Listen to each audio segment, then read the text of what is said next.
حسن بھائی میں پہلے آتا ہوں، بہت امپورٹنٹ ٹاپکس ہیں آج. پہلے اس سوال پہ آتا ہوں کہ اللہ تعالیٰ نے آخر ختم نبوت کی کیوں؟ ضرورت کیوں محسوس ہے اللہ تعالیٰ کو کہ اب آپ صلی اللہ علیہ وسلم کے بعد ہر طرح کا نبی رسول کوئی بھی نہیں آئے گا؟ کیا انسان کو گائیڈنس کی ضرورت نہیں ہے آپ صلی اللہ علیہ وسلم کے بعد؟ انسان کہاں دیکھے اگر گائیڈنس چاہیے ہو؟ بالکل ٹھیک ہے.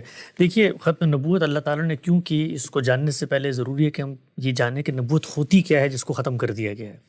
اللہ تعالیٰ کی جو اسکیم ہمیں اس کے اپنے الفاظ میں اس کے پیغمبروں کی وساطت سے ملتی ہے، اس کو پڑھ کے ہمارا نبوت کا کانسیپٹ ڈیولپ ہوتا ہے. اللہ تعالیٰ یہ کہتے ہیں کہ میں نے یہ چاہا کہ میں ایک مخلوق کو دنیا میں بھیجوں، ارادہ اختیار دوں، عقل و شعور دوں، اور پھر ان کا امتحان کروں. ان میں سے جو میرے کرائیٹیریا کے مطابق کامیاب ہوں ان کو جنت کا ابدی شہری بنا دوں. یہ اللہ تعالیٰ کی اسکیم تھی اور اس کا ایک نتیجہ وہ مرتب کرنا چاہتے تھے. اس کے لیے انہوں نے انسانوں کو پیدا کیا. پہلے انسان جس کو پیدا کیا، پیدا کرنے کے ساتھ ہی ایک اور معاملہ انہوں نے کیا. وہ یہ کہتے ہیں کہ میں نے پہلے انسان کو پیدا کرنے کے بعد جتنے انسان پیدا کرنے تھے ان سب کی ارواح کو اپنے سامنے پیش کیا اور ان سے ایک مکالمہ کیا اور ان کو یہ شعور اور یہ کانسیپٹ منتقل کیا. قرآن مجید نے ایک واقعے کی صورت میں ان انسانوں اور خدا کے مکالمے کو بیان کیا ہے، جس سے یہ واضح ہوتا ہے کہ جو اللہ تعالیٰ کی اسکیم تھی اس میں جو لوگ جانے تھے ان کی شخصیات کو اللہ تعالیٰ نے ایک کانسیپٹ منتقل کیا ہے. اور وہ کیا ہے؟ وہ پوچھا گیا ہے کہ تمہارا رب کون ہے؟ کیا میں تمہارا رب ہوں؟ تو ان سب نے اقرار کیا. تو اس کو ہم کہتے ہیں عہد الست. یہ ایک اہتمام ہوا ہے دنیا میں آنے سے پہلے. دوسرا اہتمام کیا ہوا ہے؟ اللہ نے ہمیں بھیجا ہے، تو بھیجنے کے بعد جانوروں کو بھی اللہ نے بھیجا ہے، حشرات الارض کو بھی اللہ نے بھیجا ہے. یہ درخت، یہ چرند، یہ پرند، یہ پہاڑ، یہ سب اللہ نہیں بنائے، نہریں، دریا، پانی، ندیاں. لیکن ہمیں اللہ نے کیا کیا؟ عقل دی اور شعور دیا. اللہ یہ کہتا ہے کہ میں نے تمہیں تمہارے بنانے کے بعد عقل میں یہ بات ڈالی کہ نیکی کیا ہے، بدی کیا ہے. اور جب میں نے انسانیت کا آغاز کیا تو پہلے انسان کو پیغمبر کے درجے پر فائز کر دیا، اس لیے کہ یوں نہیں ہو سکتا تھا کہ میں پہلے انسان کو ہی امتحان میں چھوڑ دیتا کیونکہ کل اس کا میں نے حساب کتاب کرنا ہے. تو میں نے اہتمام بھی کیا کہ پہلا شخص جس سے دنیا کا آغاز ہو رہا ہے وہ نبی ہے، وہ میری طرف سے پیغام لے کر آیا ہے، فطرت میں اس کی ہدایت موجود ہے، عہد الست کا شعور اس کے پاس پس منظر میں موجود ہے. اللہ تعالیٰ یہ کہتے ہیں کہ وہ بھیج دیا میں نے، لیکن چونکہ جن کے پاس بھیجا تھا ان کے پاس ارادہ اختیار ہے، تو لوگوں نے اگر اس کی ہدایت جو کچھ اس کو دیا تھا اختلاف نہ کرتے تو شاید نبوت کا سلسلہ آگے جاری نہ ہوتا. اللہ تعالیٰ یہ کہتے ہیں کہ لوگوں نے اختلاف شروع کر دیا. جب اختلاف شروع کر دیا تو پھر میں نے پیغمبروں کا سلسلہ جاری فرمایا. فبعث اللہ النبیین مبشرین و منذرین. کیوں جاری فرمایا اور پھر کیا کیا؟ وہ کہتے ہیں اس لیے جاری فرمایا کہ میں ان کے ساتھ وَأَنزَلَ مَعَهُمُ الْكِتَابَ بِالْحَقِّ، میں ان کے ساتھ ایک کتاب بھیجتا تھا. کیوں بھیجتا تھا؟ لِيَحْكُمَ بَيْنَ النَّاسِ فِي مَا اخْتَلَفُوا فِيهِ، تاکہ جن معاملات میں اختلاف ہو رہا ہے وہ اس میں فیصلہ کر دیں. تو اب نبوت کا سلسلہ شروع ہو گیا اس لیے کہ اختلاف موجود تھا. اس کے بعد اللہ تعالیٰ نے کیا کیا کہ ہر بستی، ہر علاقہ، ہر قریہ جہاں پر انسان موجود تھے وہاں پر نبیوں کو بھیجنے کے سلسلے کا آغاز کر دیا. وہ نبی آتے، ان کی اپنی زبانوں میں ان سے گفتگو کرتے اور ان کو اللہ کی باتیں، اللہ کی ہدایت پہنچا دیتے. یہ جو میں نے کہا اللہ کی ہدایت پہنچا دیتے، اس کو ذہن میں رکھیں. ایک کام نبی یہ کرتے ہیں، اس کو کہتے ہیں اتمام ہدایت. سورہ انبیاء میں اس کو اللہ تعالیٰ نے بیان کیا ہے کہ میں جب پیغمبروں کو بھیجتا ہوں تو وہ کرتے کیا ہیں. وہ آنے کے بعد لوگوں کو نیکی کی تعلیم دیتے ہیں، نماز، روزہ، زکوٰۃ، حج کے بارے میں باور کرواتے ہیں اور لوگوں کے اندر اس چیز کی یاد دہانی کرواتے ہیں جو ان کی فطرت میں موجود ہے. اس کو ہم کہتے ہیں اتمام ہدایت. گویا نبوت کا ایک مقصد ہے اتمام ہدایت. جو ہدایت پیچھے موجود ہے اس کی یاد دہانی ہو، اس کو پائے تکمیل تک پہنچایا جائے. اللہ نے لوگوں کو متوجہ کرنے کے لیے، ہم نے یہ دیکھا کہ دنیا میں پہلے لوگ پاکٹس میں رہتے تھے، جنگل میں رہ رہے ہیں، کوئی یہاں پر ایک جگہ پہ رہ رہا ہے، کوئی بستی میں رہ رہا ہے. سویلائزیشن، تہذیبیں بننا شروع ہوئیں، ممالک بننا شروع ہوئے، انسانیت کے اجتماعی شعور نے ریاستیں وجود پذیر کرنی شروع کر دی. تو اللہ تعالیٰ نے مزید متوجہ کرنے کے لیے انہی انبیاء میں سے بعض لوگوں کو رسالت کے منصب پہ فائز کیا. وہ ایک زائد کام کرتے تھے اس اتمام ہدایت کے ساتھ، اس کو کہتے ہیں اتمام حجت. اتمام حجت کا مطلب یہ ہے کہ قیامت میں جب یہ لوگ پیش ہوں گے تو یہ کوئی عذر نہیں پیش کر سکیں گے کہ جی ہم پر تو حق واضح نہیں تھا. تو اللہ تعالیٰ نے اس کا بھی اہتمام کیا. اس کو خود قرآن مجید نے بیان کیا ہے کہ یہ اللہ تعالیٰ کیوں کرتا ہے، لِأَلَّا يَكُونَ لِلنَّاسِ عَلَى اللَّهِ حُجَّةً بَعْدَ الرُّسُلِ، تاکہ اللہ تعالیٰ ان رسولوں کے ذریعے لوگوں پر حجت تمام کر دے. تو یہ حجت تمام کرنے کا عمل بھی پیچھے سے ہوتا چلا ہے. نوح علیہ السلام بھی رسول تھے. تو اس میں ہوتا کیا ہے؟ عذاب آتا ہے دنیا میں.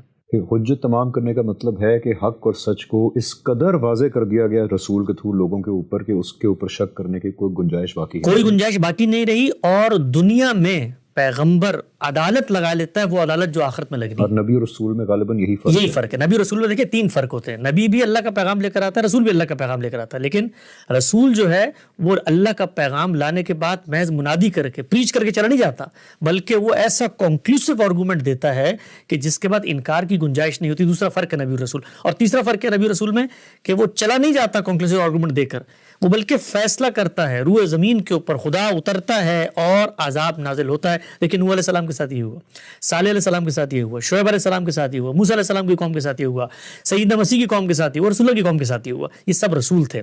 تو رسالت یہ کام کرتی ہے. جب کر دیا جاتا ہے تو اس کرنے میں اوروں کے لیے بھی پیغام ہوتا ہے. یعنی یہ تو کسی ایک علاقے میں ہوگا نا, تو میں کسی دوسرے علاقے میں بیٹھا ہوں تو مجھے بھی یہ خبر پہنچ جاتی ہے کہ یار اتنا بڑا کام ہو گیا وہاں پہ. تو جو اللہ کا اصل مقصد تھا کہ میں ہدایت کی طرف لوٹوں, میں اللہ سے لو لگاؤں, جو میری فطرت میں اللہ نے دعایات رکھے ان کو پہچانوں, اس کا ابلاغ ہوتا ہے بڑے پیمانے پر. یہ سلسلہ چلتا رہا. اب ہم جب الہامی صحائف کو پڑھتے ہیں, ختم نبوت اللہ نے کر دیا, تو اب ہم ریورس انجینئرنگ کے اصول پہ دیکھتے ہیں کہ یہ پروسیس شروع کب کیا تھا اللہ تعالیٰ نے کہ ختم نبوت کرنا ہے اور کیوں کرنا ہے.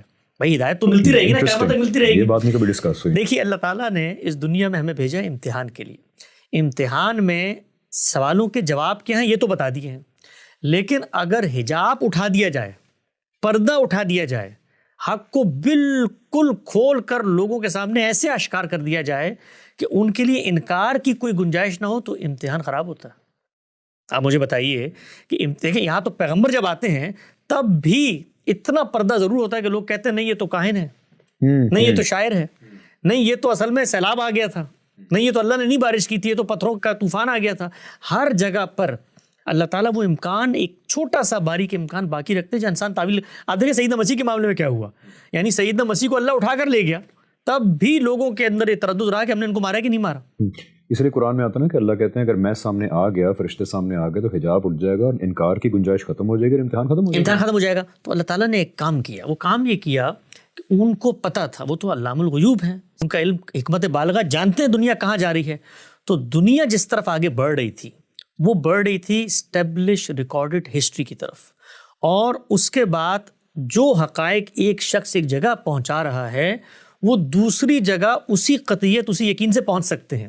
تو اللہ تعالیٰ نے وہ حجاب بھی برقرار رکھنا ہے, اور جو مقصد تھا پیغمبر کو بھیجنے کا کہ ہدایت پہنچ جائے اس کا بھی اہتمام کرنا ہے. تو یہ دونوں چیزیں کب ہوں گی اس کا فیصلہ اللہ نے 4000 سال پہلے کیا. 4000 سال پہلے اللہ کی اسکیم ختم نبوت کی شروع ہوتی ہے, جس وقت انہوں نے جو پرانی اسکیم تھی بستی بستی پیغمبر بھیجنے کی اس کو روک دیا, اور امام الرسل جناب سیدنا ابراہیم کا انتخاب کیا اور ان کو دنیا کے وسط میں لا کر آباد کر دیا, اور فیصلہ یہ کیا کہ اب میں ایسی 2 قوموں کو تشکیل دوں گا, ایسی 2 نسلیں وجود پذیر ہوں گی جو کام پیغمبر تنہا کھڑے ہو کے کرتا تھا, پوری کی پوری قوم وہی کام کر رہی ہوگی. تو اس کا نتیجہ کیا نکلے گا, جب قوم وہ کام کرے گی تو قوم ہمیشہ نسلوں میں وہ کام کرتی ہے, وہ اسٹیبلش فیکٹ بنتا ہے, وہ آگے منتقل ہونا شروع ہو جائے گا. تو اب جب منتقل ہونا شروع ہو جائے گا تو دنیا تاریخ کے دور میں داخل ہو رہی ہے, تو نہ میرا حجاب اٹھے گا نہ میری ہدایت رکے گی. یہ اسکیم تھی جس کا اللہ تعالیٰ نے آغاز کیا, لیکن آغاز کس میں کیا, انسانوں میں. تو اب انسانوں کو قوم بننا ہے, قوم نے ذمہ داری اٹھانی ہے, اس قوم کا اپنا امتحان ہے. تو ہم نے یہ دیکھا کہ 2 قوموں کا انتخاب ہوا, بنی اسرائیل اور بنی اسماعیل. بنی اسرائیل اپنی ذمہ داری کو اٹھانے میں ناکام ہو گئے. جب وہ ناکام ہو گئے تو آپ یہ دیکھیے کہ اس قوم پر اتمام حجت کرنے کے لیے کہ تمہیں میں نے قیامت تک کی ذمہ داری دے کے بھیجا ہے, اللہ تعالیٰ نے غیر معمولی واقعہ کے سیدنا مسیح کو بھیجنے کی صورت میں آپ یہ دیکھیے وہاں حجاب اٹھتے ہوئے نظر آتے. بھائی بن باپ کے بندہ پیدا کر دیا, وہ بندہ مردوں کو زندہ کر رہا ہے, برس کے مریضوں کا علاج کر رہا ہے, تاکہ لوگوں کو توجہ ہو کہ یار یہ کتنا غیر معمولی کام ہے. بچپن میں بول پڑے گے, ہمارے میں نبوت کا دعویٰ کر دیا, تب بھی وہ قوم نہیں مانی. دوسری طرف دوسری قوم کون سی تھی, بنی اسماعیل.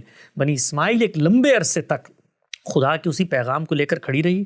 دنیا کے وسط میں خدا کا معبد تعمیر ہوا, لوگوں کو اس کی طرف لانے کا اہتمام کیا گیا, یہ سب کچھ ہوا, لیکن وہاں بھی شرک پیدا ہو گیا. اب جب شرک پیدا ہو گیا تو اللہ تعالیٰ نے یہ فیصلہ کیا کہ یہ جو میری اسکیم تھی, اس اسکیم میں ایک پہلو تو لوگوں نے اپنے عمل سے ناکام کر دیا, دوسرے میں ایک پہلو باقی تھا کہ اس قوم کو میں توجہ دلاؤں, اس قوم میں آخری پیغمبر مبعوث کروں. تو اللہ تعالیٰ نے کام کیا, رسول اللہ صلی اللہ علیہ وسلم کو بھیجا. جب آپ صلی اللہ علیہ وسلم کو بھیجا تو آپ صلی اللہ علیہ وسلم پر اتنی بڑی تعداد لوگوں کی ایمان لے آئی کہ جو ہدایت پیغمبر لے کر آیا تھا وہ قرآن مجید کی صورت میں اس قوم نے اگلی نسلوں تک بے کم و کاست، بغیر کسی تردد، بغیر کسی غلطی، بغیر کسی اندیشہ اور شائبہ ابطال کے آگے منتقل کر دیا۔ اب جب منتقل کر دیا تو یہ بالکل ایسے ہی ہے کہ رسول اللہ صلی اللہ علیہ وسلم میرے سامنے بیٹھے ہوں یا قرآن مجید میرے سامنے موجود ہوں، یہ دونوں ہم پلہ ہیں، یہ دونوں برابر ہیں، اس لیے کہ پیغمبر کو بھی میں دیکھتا ہوں اور پیغمبر کی بات کو بھی میں دیکھ رہا ہوں۔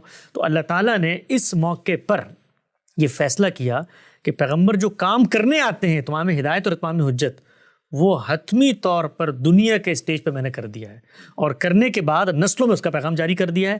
اس وجہ سے اللہ تعالیٰ نے تاریخ کے اس دور میں نبوت کا خاتمہ کیا جہاں پر ہسٹری بھی ریکارڈ ہو رہی ہے، انسانیت کا شعور بھی اتنا اجاگر ہو گیا کہ وہ ہر جگہ پیغام کو پھیلا رہا ہے۔ آپ ذرا تصور کریں اگر آج کے دور میں پیغمبر موجود ہوتا اور وہ لائیو ٹی وی پہ بیٹھ کے گفتگو کر رہا ہوتا اور وہ معجزات دکھا رہا ہوتا، آپ مجھے بتائیے کوئی حجاب باقی رہتا ہے امتحان کا؟ کچھ بھی باقی نہیں رہتا، پوری دنیا پہ کھل جاتا، پوری دنیا پہ کھل جاتا۔ تو وہ حجاب بھی باقی ہے کیونکہ امتحان ہے، لیکن ہدایت پہنچ گئی۔ تو اس وجہ سے اللہ تعالیٰ نے نبوت کا خاتمہ کیا۔ یہ اس بات کا بھی جواب ہے کہ اللہ تعالیٰ آج کے دور میں رسول اور نبی بھیج کے میریکلز کیوں نہیں کرتے تاکہ پوری دنیا لائیو ٹی وی کے تھرو وٹنس کر سکے، بیکاز پردہ اٹھانا مقصود نہیں ہے پوری دنیا کے سامنے، ورنہ امتحان ختم ہو جائے گا۔ بالکل ایسے ہی ہے۔